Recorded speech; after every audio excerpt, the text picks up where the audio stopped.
Okada Manila is one of the most iconic luxury hotels in Pasay City, Philippines. And today, samahan niyo ako for a first-hand experience in this world-class 5-star destination. In my upcoming vlogs, ipapakita ko sa inyo ang relaxing side ng resort. From their world-class wellness spots like the retreat spa and foot spas, perfect pang unwind after travel, hanggang sa mga mossy attractions inside. Of course, we won't miss the fountain, the famous multicolored dancing water music and light show that you can enjoy for free from public areas. Another travel, another gala. Samahan niyo ako for another exciting staycation in one of the Philippines' top 5 luxury hotels. I'm 𝗬𝗓𝗄𝗃 and welcome to Takeoff Philippines.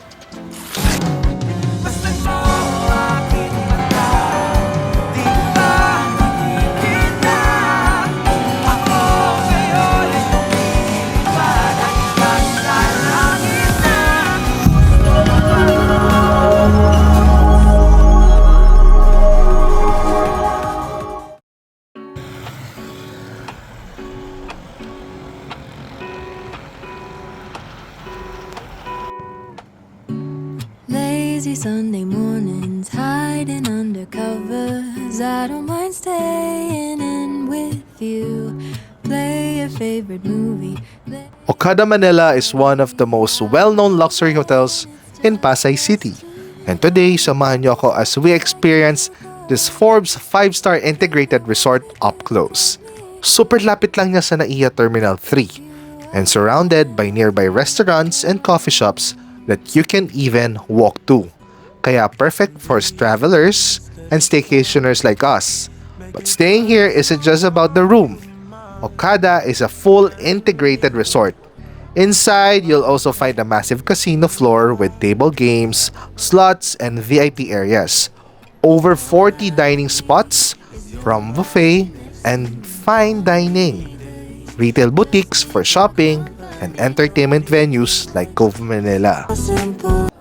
Of course, hindi mawawala ang highlight, the fountain, a nightly multicolored dancing water, music, light show that you can watch for free from public areas. Kaya this weekend, we're spending our time in this 5-star hotel. And honestly guys, it's special for me because this is my first ever luxury hotel stay. Kaya ang tanong, magiging worth it ba ang binayad ko dito? So I booked a one-night stay through Agoda for a Deluxe Twin Room worth 15,000 pesos. Plus, make sure na meron kayo extra money kasi manghihingi sila ng 5,000 pesos incidental deposit. So thanks to the front desk, especially kay Clary, for assisting us and giving us a room with a great fountain view so we could enjoy the show at night. So now, tara, here's a quick room tour of our Deluxe Twin Room and let's find out if it's every penny is really worth it. Do without you, because all I need is you. Make me fly to the clouds. 1, 2, 3. All that I need is your body next to me on rainy days. Just need your company, don't need too much. Just your simple loving, it's everything. The simple joy of hearing your voice every morning. I wake to a kiss on my face, so I don't need too much. Just your simple loving, it's everything.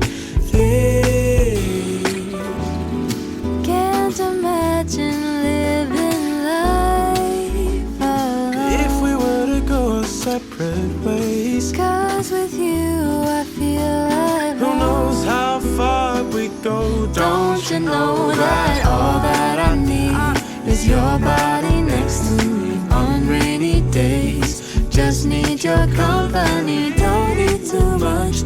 Just your simple love and it's everything.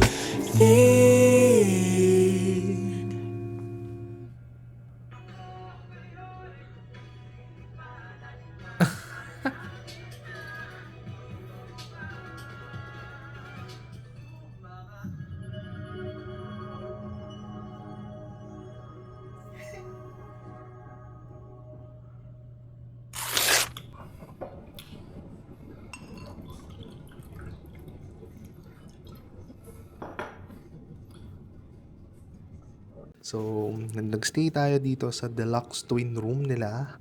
And sobrang kakaiba talaga guys. Ngayon ko lang to na-experience sa tanan ng buhay ko.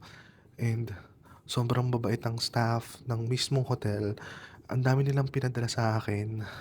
Kaya sobrang nakakatuwa. First and foremost, padala sila ng cake. Ayan. Padala sila ng cake, guys. Sobrang sarap. Moist chocolate cake. Ayan. Kasi may sinabi akong occasion and then, ayun, nagpadala sila for me. Ayan. And then, all of a sudden, meron din silang another surprise pa na complimentary. So, ayan. So, feeling ko nakalimutan lang to ipadala kanina pero meron silang complimentary na tart crinkles. So, pakita ko sa inyo. Sobrang sarap. Ayan. Tart crinkles, guys. Sobrang dami. Nakakatuwa. I mean, nakaka-overwhelm. Ang saya. Ang saya mag-stay dito, guys. Oh, yes, it's pricey because it's a luxury hotel. It's a 5-star hotel. Pero, feeling ko naman every cent counts naman dito.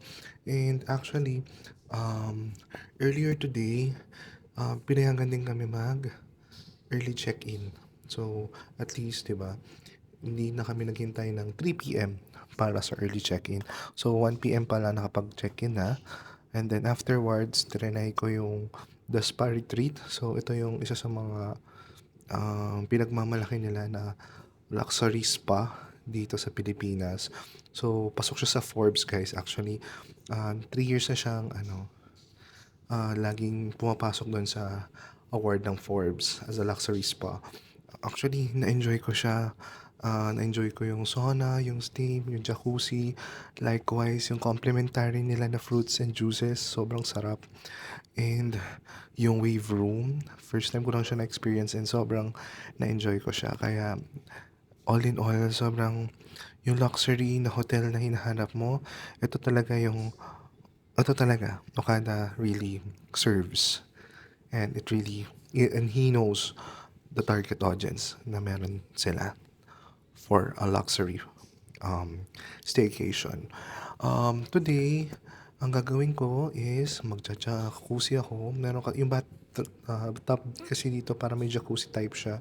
So, magja-jacuzzi ako and then we'll enjoy the night. Since one day lang naman tayo dito, so we just wanted to experience what it feels like to stay at Okada. And sobrang na-enjoy ko siya, guys. Sobrang na-enjoy ko siya. And hopefully, maulit pa natin to, makapag-ipon ulit tayo ng enough budget or money para makapag-staycation at least mga ganitong hotel. Kasi hindi rin naman siya ganun kamahal, kamurahan naman, guys. 'Di ba? For Deluxe Twin So what more dun sa mga ibang rooms pa nila. So kaya sobrang na-appreciate ko and thank you Lord pa rin sa lahat ng mga na-provide nila sa atin. And hopefully, guys, matulungan nyo rin ako to be successful in this career kasi I really do appreciate and sobrang natutuwa ako sa mga ganitong experience na hindi ko pa na-experience noon. And let's continue sharing informations, ideas, and also sharing, di ba? Sharing my knowledge to you guys is really important for me kasi ibig sabihin may natututunan kayong new information kapag nagta-travel, kapag naghahanap ng mga restaurants within the area or yung mga activities na hilig nyo. So, yun, guys. So, right now, I'll just enjoy this night and manonood ako ng fountain dito sa may view. Yung view kasi dito is pwede manood ng fountain show. So, yung fountain show will starts at 7 hanggang 12 o'clock yon ng madaling araw. 30 minutes lagi ang yung show nila. Pero every 30 minutes yung show nila. So yun, abangan nyo yan, panoorin nyo, guys. So yun lang naman for now and I'll see you later.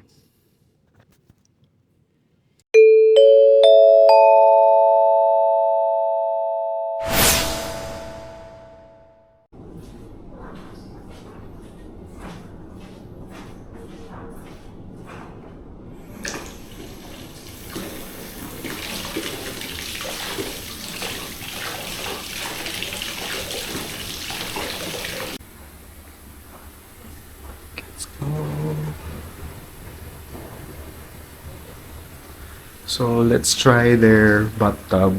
So, nandito ako ngayon sa room ko. So, tatry natin yung bathtub nila. Ayan! Ang cool. Tapos ang ganda ng view.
At kung ang hanap nyo naman ay relaxation na pang-adulting at pang-luxury, aba, meron din yan sa loob ng Okada Manila.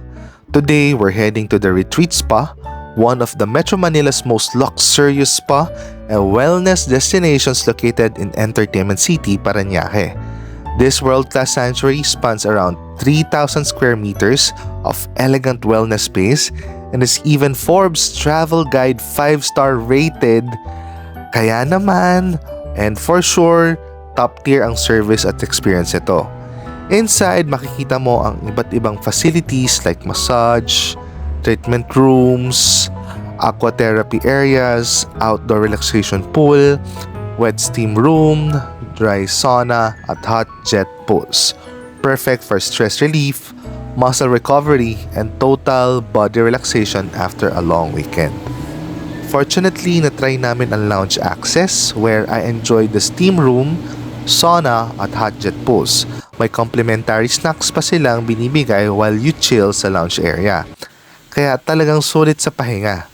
Normally, the lounge access costs 999 pesos pero may promo sila where you can avail it for only 499 pesos upon check-in. And you already get to enjoy the spa's basic amenities at a much cheaper price. Plus, may access ka pa sa private pool area kaya tahimik, exclusive, at very relaxing ang vibe. Kung gusto nyo ng quick escape without leaving the metro, this is definitely one for the books and a must-try experience inside Okada Manila.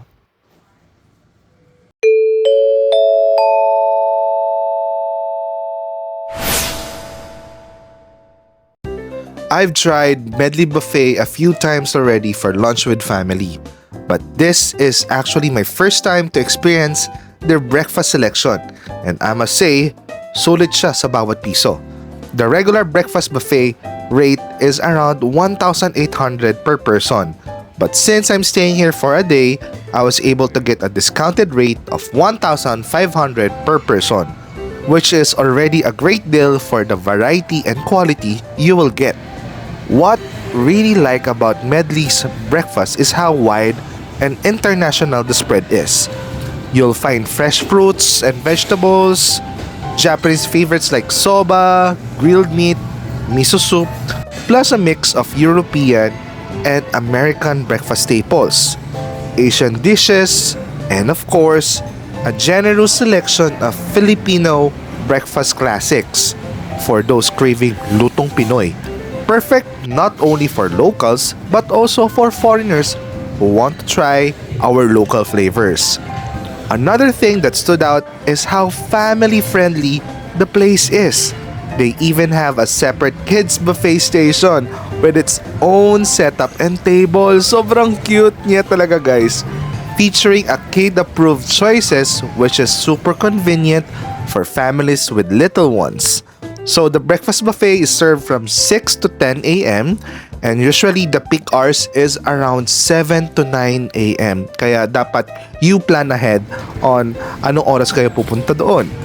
But no worries because Medley has a huge dining area pa rin naman with plenty of tables and seats.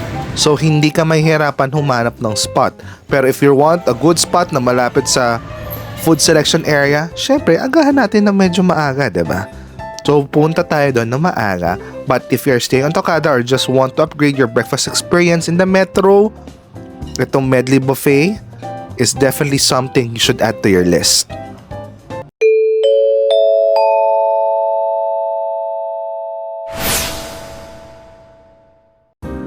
Wrapping up my stay here at Okada Manila, I can honestly say it was both amazing and deeply relaxing.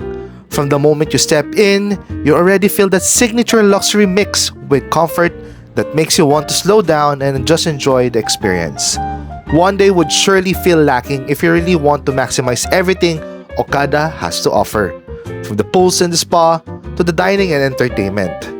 As a casual traveler and hotel reviewer, this is definitely one of the books and something you should add to your bucket list when visiting the Philippines.